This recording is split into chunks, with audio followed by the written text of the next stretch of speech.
You're listening to the AfterBuzz TV network, now the largest new media platform on the web, and your #1 source for after-show entertainment. Very good, Dean Johnson.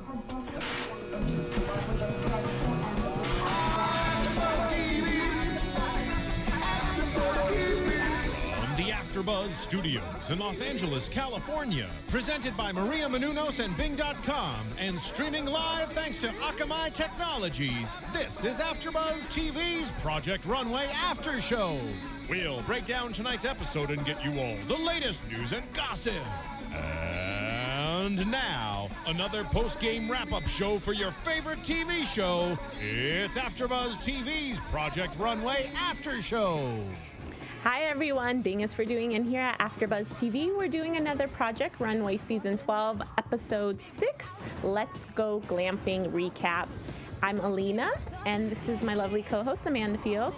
Hi guys. All right, this was a fun episode. We saw something different. They had a little downtime. Yes, I thought it was pretty cool that the Resource Water Company sponsored their big camping trip. They never specified exactly where they went camping, but it was gorgeous. Did they say? They didn't say, and it wasn't exactly camping, it was glamping. Yes. That's the theme tonight. We're glamping up the studio. We're glamping. And they had this fabulous camping trip complete with tents that were already set up for them. Beautiful plush bedding already there, and they even had a gourmet dinner. Yes. So they weren't really roughing it this time around. No, it wasn't your typical camping trip. They did have activities like whitewater rafting and zip lining, so that kind of made it fun. It was nice to see the designers getting along. I believe it was Jeremy. One of them mentioned when we aren't working, we actually are a really nice group of people that get along. So, yes. That was cool to see them going whitewater rafting. It was funny to see Ken sort of lose his cool when he was about to go on the zip line. He was so scared, but he had a great time. Yeah, Ken wasn't having the whole camping idea initially. He was complaining, being a bit of a diva. Stuff we've seen before, but even more so. And then he kind of got into it like everybody else once things settled down, and he was inspired by nature. And it must be said that when Tim and Heidi announced that they were going to go on a camping trip, they were at Parsons and came out on the runway in front of the designers. And Tim Gunn was in a camouflage suit. And Heidi Klum was wearing a navy blue jumpsuit one piece with a brown belt. And they said they were ready to rough it and ready for camping and have their outdoor wear on. But Tim said that that's about as outdoor ready as he gets.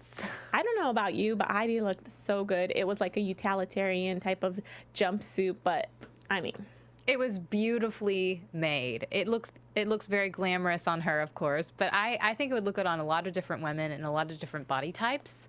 I'd like to know who made it, because I would want to wear that myself. I want it, and I don't need to go glamping to wear it. That's right. This whole challenge was about discovery in nature. However, they made it clear that we don't want you to make a glamping or camping outfit. We want you to make something that is high fashion and editorial. However, they wanted them to get inspired and think of the environment and the activities they're doing for that inspiration. It was a one-day challenge still. They were still going to Mood the following day. And you said their suggested budget was about $300, right? Yes. And Alexandria was actually the first designer to start sketching. Well, that's the way they showed it on TV. And she kind of went down to the stream and had her notepad and started sketching out her ideas. And I think that was very smart of her, because a lot of the other designers just immediately went to lay on a hammock or start a little stroll in the woods. So it was nice to see her just get down to business. Yeah, the designers were really happy about having time off. They were kind of shocked. Kate kept mentioning, wow, it's so nice to have time off. And Alexandria kind of was shaken from being on the bottom last week, and I think that really hurt her confidence, so she didn't want to take any risks. She was sketching right away. I think she was basically the only one, but we eventually see other designers inspired too. I thought it was really nice when Jeremy started writing the love letter to his husband and decided to use that as a part of his design. I was going to say that was the part that I thought, oh my gosh, I hope that it turns out well in the end result of a design, because using love as an inspiration, really, you can't go wrong. Well, at least for an idea. Yes. Especially if the execution is as good as it turned out, and we'll get into that later, but Yes. So when they actually do make it back to Parsons, they're in the workroom. They all have really different fabric choices after their trip to Mood. Oh, yeah, before we get to Parsons, tell everybody about Serial Buddies. Oh, yeah. So Serial Buddies is this really cool movie that is produced by Maria Menounos and Kevin Undergaro. Yep. And it's really funny. It's kind of offbeat because it's like Dumb and Dumber with a little bit of Dexter thrown in. Yeah. It's like, you know, it's the kind of humor of Napoleon Dynamite. So if you like that, you'll like this. And if you guys watch Two Broke Girls, I was kind of inspired by Beth Bears, how she wears that necklace every episode. So I was thinking about her today, but she's in the movie too, and she is so cool and funny, and I just think she's awesome. Kathy Lee Gifford's in it, a bunch of other stars. It's really funny. It's a good time. Support AfterBuzz. Download the movie. It's on VOD. You can go and download it on iTunes, or you can just go to AfterBuzzTV.com and support us there. We really appreciate it. And honestly, It's a funny movie. I've seen it. It's a good time. It doesn't hurt. And it's so cool how you say VOD. Yes, like, video on demand. Yeah, VOD. Watch All out. right. Watch out for Alina with her terminology. Amanda, I cut you off. I'm sorry. So let's get Oh. back into the workroom. Where were you starting? Oh, yeah. So they made their trip to Mood, and they all went for something really unique this time around. I mean, it wasn't just sort of a... They've been doing this a lot this season. I feel like they kind of give them a general idea of a challenge, but it's not like so specific. Like, you must use these colors, or you must be inspired by an element of nature. Tim basically told the designers that you can be inspired by nature, but it doesn't have to be literally taken from their camping trip. So Yeah. it was kind of like, well, what do we do? So we see that right away, Braden uses a technique that he says he's used on handbags, but never on a dress. And we start to see why, because it looks cool on a small scale, but not necessarily for an entire gown. Yeah, and it's embroidery that he does with thread. However, I just hated the color choices he made. I know it has to do with the nature theme. You mentioned that. But it was this, like, not so bright and not so pastel, like a medium tone of yellow Yes. and blue and green. It could have been done, I think, in a more flattering way if it had been maybe like darks, like dark navy and a dark green, like forest Jewel green. tone. Yes, thank you. Yeah. I think it could have been carried off a little bit better, but the tones that he chose, it started to look a little bit like a costume. correct. And Childlike. yeah. Oh, Tim Gunn even said the way that this thread painting looks, it looks like a child's drawing on your dress. Yeah, with colored pencil. And it So- kind of did from far. And that could be a good thing, but this dress was just not one of his best, but he managed to create something that at least he was happy with. Yeah. Someone that stood out to me in the workroom was Jeremy when he started handwriting on the fabric. How beautiful is his calligraphy? That was stunning. His handwriting is so pretty. He was able to write his love letter to his family on the fabric that he used for his dress. How, and that fabric isn't an easy, it looked like silk, right? It did look like silk, and I don't know what kind of paint he used Yeah. to write it on there. Perhaps he even started out in a pencil and like traced over. I don't know, but it was very, very stunning the way he was able to make that appear on the fabric, and it's from his heart, and it's to his husband and his children. So bravo, Jeremy. That was so stunning. It was so beautiful from beginning to end. I mean, he really executed what he was going for. And in the workroom, he was considering using primary colors with the dress, just a red, blue, and yellow.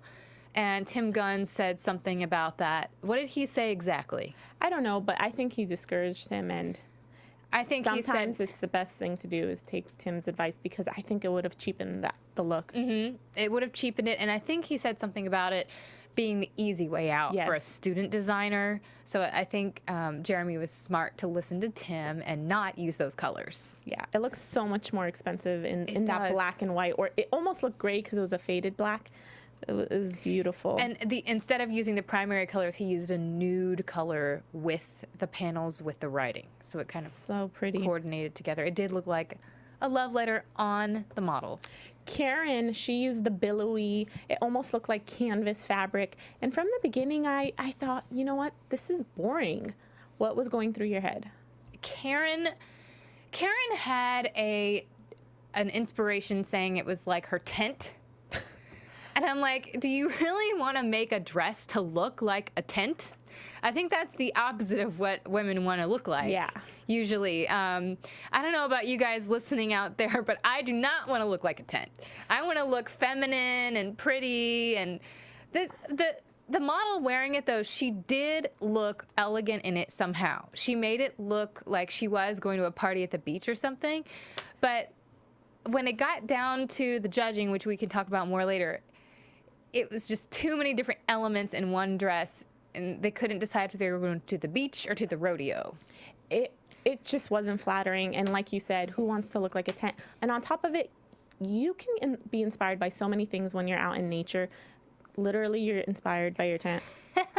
She was looking a little bit too close to home instead of exploring, but she did dip dye her fabric into a yellow shade that I think did do something good for the dress. Sure. If she hadn't done that, I think, well, I don't want to give anything away, but Tim Gunn is the one who really encouraged that ombre technique that she ended up using and dyeing her dress with. It would not have been as successful if she didn't do the dyeing technique. Yes. So Alexandria is doing a modernized long john. Yeah. So she took the idea of wearing long johns camping, which I don't know if you did that going camping or if you guys listening ever wore long johns, but they can make you feel so much warmer at night if you go camping in the fall. And she kind of does the pant that we have seen a lot on Justin Bieber recently. The drop crotch, which is not very flattering, but she took a risk. And Zach Posen even refers to it as the poopy pant. So I think it's pretty cool. I think it does remind people a little bit, though, of like a hammer pant. Yeah. But it was in the right proportions. It wasn't so big of a droop that it was unflattering on the model. Yeah. And we'll get into that, but Tim Gunn was kind of hesitant. He was honest with her when he was in the workroom and said, I hate those pants, but power to you if you want to make it. And then she was making an intricate denim jacket with it.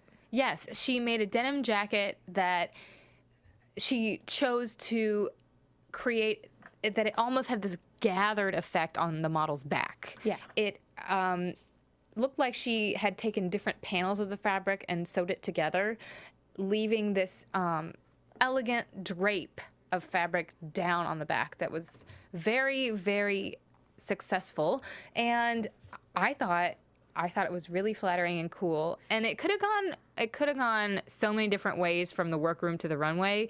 It looked like at first, like, I don't know about that idea, but leave it to Alexandria to do something cool with a long john and a denim jacket. Justin had the idea of creating lace, and initially I thought he was going to make the typical lace, but he uses a glue gun, and he literally starts making lace out of the glue. And Tim Gunn comes in, and he really loves his technique, and he encourages him. It was something that, again, it could have gone a variety of different ways, but Justin was able to achieve a very interesting look. I don't know if I didn't think it looked like lace. I thought it just, well, Justin said it was reminiscent of water, which I could kind of see, but I don't know if it was the lace effect he had hoped for. And initially, I thought it was a really cool technique. When it wasn't all put together, I thought it looked great. Eventually, we'll talk about it on the runway. But I think he had the right idea. I don't know if the execution was exactly what he was hoping for. And Justin has used navy and black over and over, or gray. Yeah, it's like a taupey gray. I want him to use some brighter colors. I mean, maybe that's just not what he wants. That's not the kind of designer that he is so far on the show. But I think Justin should, step it up with the colors. Do some variety. I don't know. I was getting a little bored with the colors. Yeah. Alexander, Tim was worried about his look and that it'd be too bottom heavy and look like separates. He had the dark navy dress. Oh, and when I watched it, I actually said, oh my gosh, that is beautiful. It's navy and it fits the model exactly how it should. And he used a, what do you call that kind of sponge brush? I don't know what it's called, but everybody knows what we're talking about, right? It's a paint brush that you get from an arts and crafts store, but the tip of it is like a skinny sponge, and the end of it is like pointed and a straight line. So he used that to create tree branches on the dress in black, so it looked like a forest at night. Yeah. So it was very cool and mysterious, and we both responded really well to it when we were watching it. However, he added this leathery black piece to the bottom, like to create a train. That was questionable. We were not so sure about it, and even on the runway later, they're not so sure about that part. But it doesn't take away from the rest of it. I think it's beautiful, and yeah, even in the workroom, he was really emphasizing the fact that he wanted it to fit like a glove, and he really achieved that. I thought that was the best part about the whole outfit. It was the fit. I've never seen anything like it. It doesn't hurt that a model was wearing it.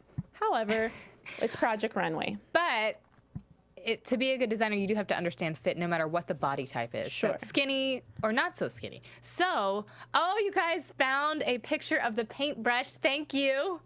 It's called a foam sponge brush. Oh. Thank you, Marissa. My goodness, that's very important. We need to know how to make those kind of lines on fabric. Oh, Alexander also mentioned after his fitting with his model, he only had to make adjustments within 1/8 of an inch. So he was very happy with the fit. Wow. Braden, Tim, we already kind of discussed this, but Tim tells him his look is like a kid's drawing and that he's in trouble. I hated the colors from the beginning. I didn't know what was going on. And we see that he barely has anything on the form when Tim walks in. It's basically just the embroidery, and he pins the other fabric pieces to the form. However, I mean, honestly, Braden, he kind of takes his time. We've seen him time after time scrambling. So I wasn't worried that he wasn't going to have a look at the end of the day.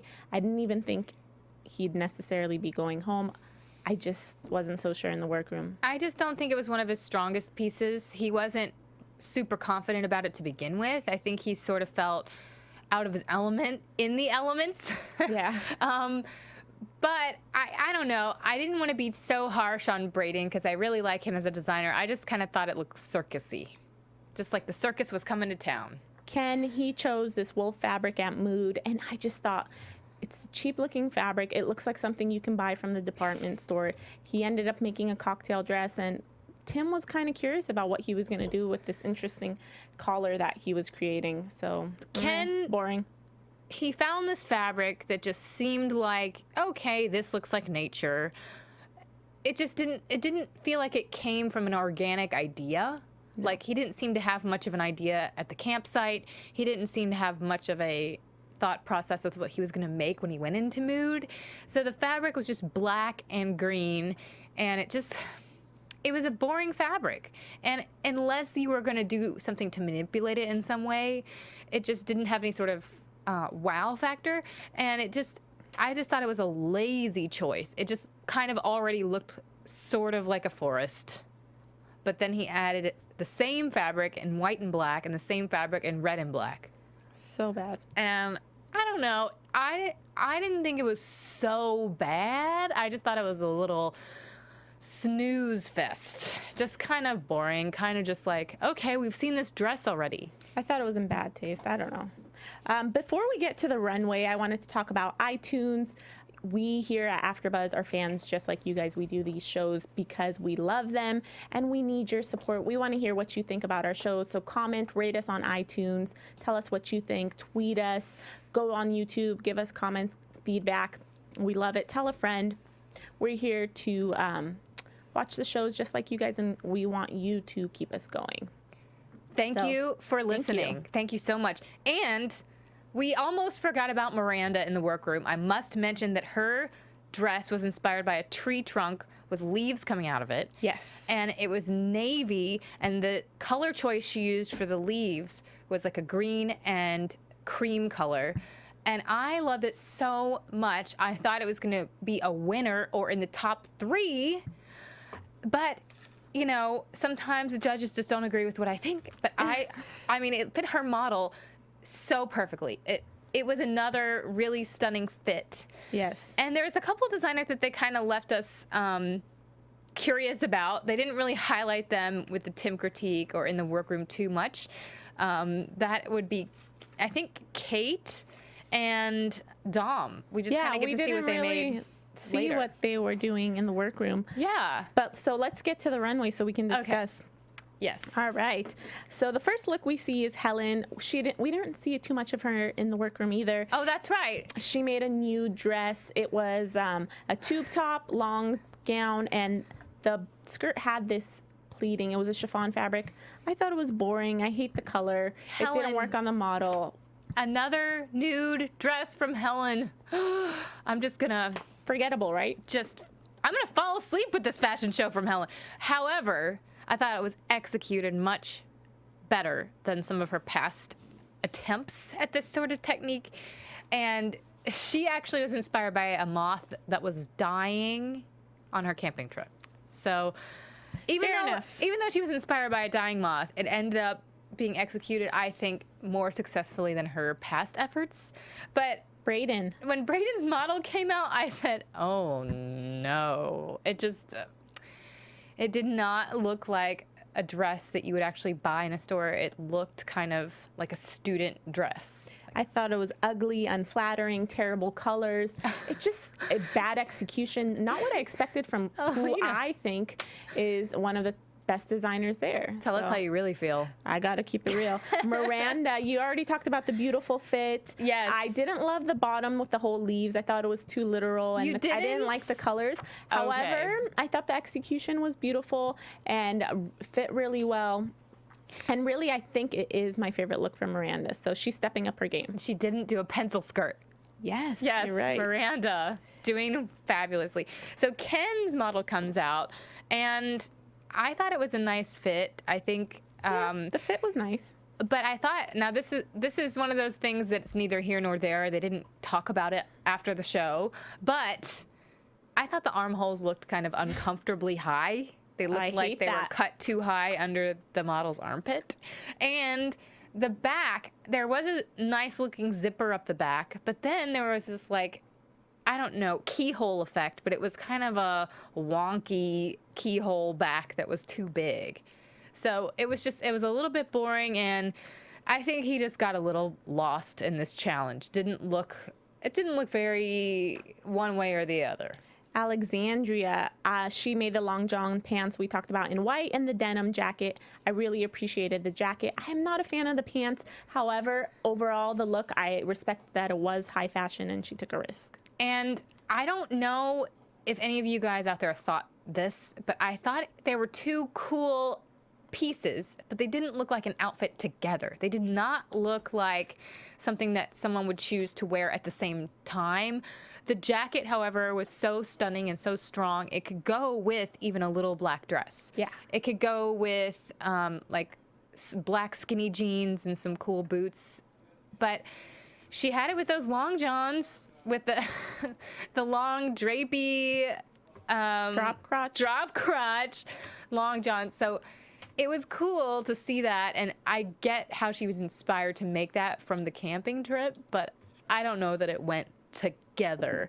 But Alexander, get into it. Amanda. Alexander, that was the cool painted effect trees on the fabric. He was inspired by trees at midnight. At midnight, yes, we should say that, midnight. And it was so beautiful. We both loved his model. Yes, she's so pretty. She's the Asian model. Yes, and she took her time on the runway, which not a lot of girls are doing this season She really worked the runway and took her time with her pose so you could really get all of the elements of the dress and take it all in, all of the specific ways that Alexander manipulated the fabric with the painting. And thank goodness the leather piece at the bottom turned out to be artfully executed. It was well done. It was one of those things you could kind of take it or leave it, but at least it wasn't like an afterthought that he just sort of sewed on hurriedly. Yeah. It came together well. Justin, I thought it was a terrible fit. He had the glue gun lace, and I thought the idea was so pretty. I liked it in the workroom, but once we saw the execution, it was just so bad. It barely fit. It looked awkward with the glue gun lace sticking out. I hated it. And again, you mentioned the coloring, the gray taupish color he keeps using. It's so drab, right?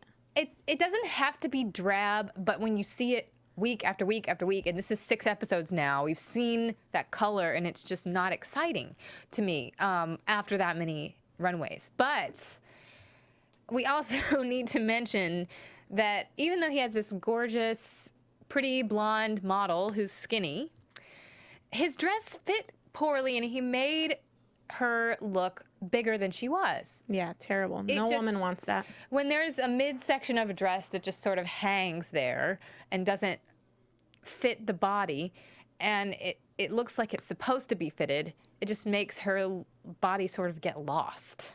So a nice idea, but the execution I was not impressed with. Dom, I thought her look was really high fashion. She used this really beautiful printed silk fabric. Was it silk? It looked like silk. And then she had this high fashion looking collar that was bunched. I thought it was beautiful. I love the fabric. I wish she was in the top 3. She wasn't, but I was really impressed. What'd you think, Amanda? Actually, I just realized this now as we're talking about it, but her neckline, neck piece, and Braden's neck piece are kind of the same size. They kind of did a similar idea of the proportion of the neck piece with the rest of the dress. Yeah, on the dress. Just in case you guys haven't seen it yet, these 2 neck pieces come down to like right above the apex or the nipple area on the woman. And so it's kind of a high cut piece. And then the rest of the dress was supposed to be like a panel of fabric just flowing down, but Dom's execution was so much better, and it was a cool fabric, and it made sense that she wanted to use it that way. She's a very thoughtful designer, and every time I see a dress from her, it's so well done and so different from the last week, but you can still tell it's her. It's Dom. It has the Dom signature. Yep. Karen, I thought it was boring. I've seen this dress before. She had the billowy tent-inspired dress. She used some dye, had a weird-looking brown harness on it. I just thought, I've seen this in stores. Does nothing for the model. It's ugly. I don't know about that harness neckline. It didn't look like an elegant dress, and Tim and Heidi made sure that the designers knew that this was supposed to be fashion with a capital F. Editorial and very like high fashion runway pieces. So it isn't something that just is supposed to look like you could wear it kind of outside if you want. Yeah. It lacked with the elements that the challenge required. That's what I thought. I agree. Kate, she used this white tulle and then had a patent leather cutout neck with it.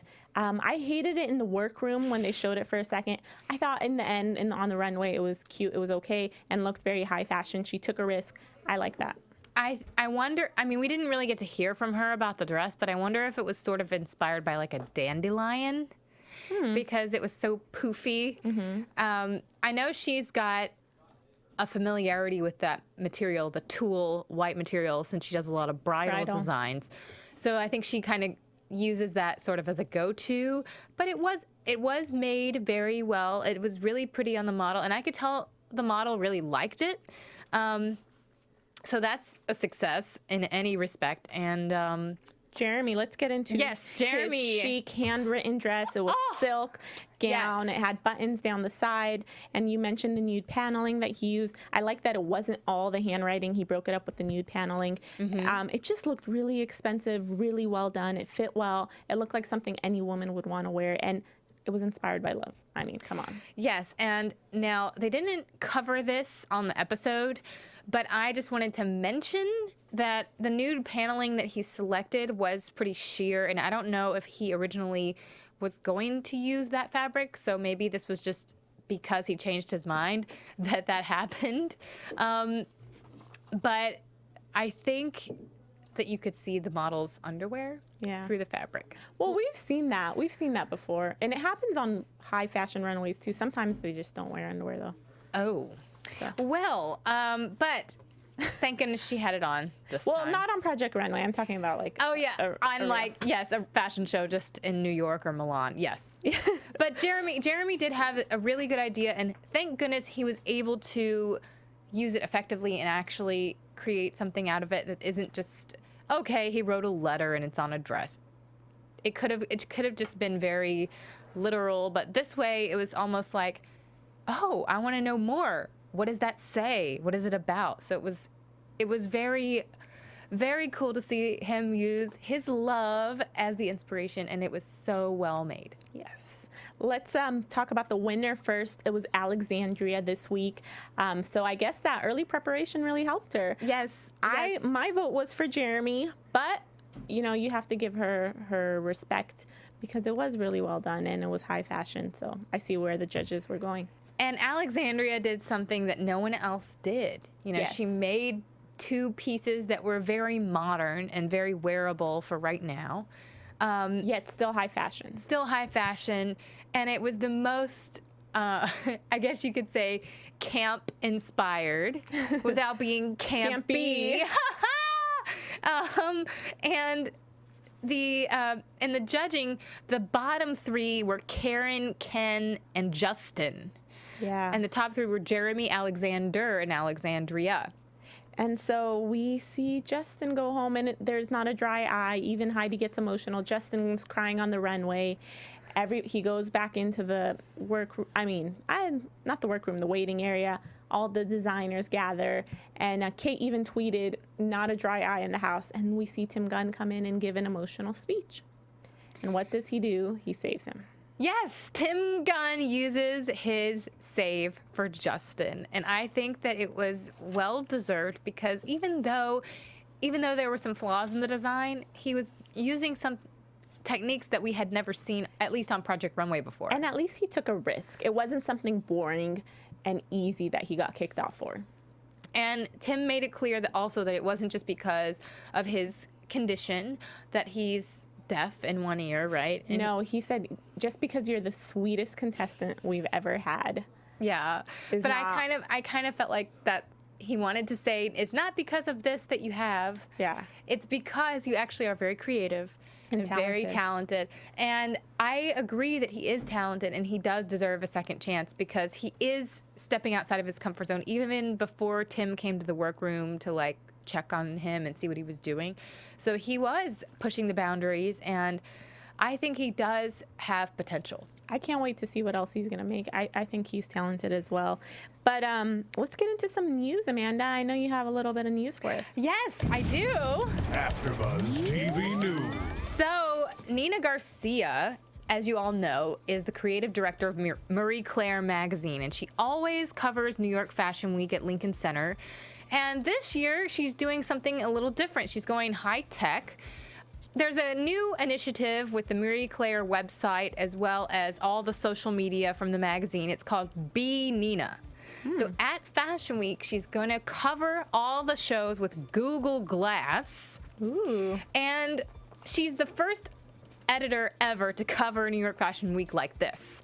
So her photos, videos, and other Lincoln Center activities and things that she sees will be broadcast live across all of the Marie Claire social media channels: Twitter, Facebook, Vine, Instagram, and the Marie Claire website. So that's going to be pretty exciting to experience Fashion Week like that. And she's still going to be fashionable while doing it. Oh, of course. I would love to try the Google Glass myself. I don't know if it's actually available yet to everyone, or is it? I don't think it's available quite yet, but Nina's going to show us how it works, right? It's in the testing stages, I guess, but I can't wait to see what she puts out there. Fashion Week, I think, is beginning September 5th or 6th. I think it's like right at the end of the first week of September. So all the preparations are happening right now. All the designers are finishing their pieces and casting the models, and ooh, it's so exciting. I am really, really stoked to see all of Nina Garcia's images. Yep. All right, let's let everybody know where they can find us. Oh, well, you guys, you can find me, Amanda Fields, on Twitter and Instagram at The Runway Queen. Awesome. And you can find me on Twitter at _Alina23. Thanks for listening, everyone. From Bing.com, executive producers Maria Menounos, Kevin Undergaro, Phil Svitek, and the entire AfterBuzz TV staff, we would like to thank you for listening to the AfterBuzz TV network. To watch or listen to other after shows and post comments or questions, be sure to visit AfterBuzzTV.com. I'm Sir Richard Wentworth, and this has been a presentation of AfterBuzz TV. Buzz you later! The views expressed herein are those of the hosts only and do not necessarily reflect the views of AfterBuzz TV or its owners or principals.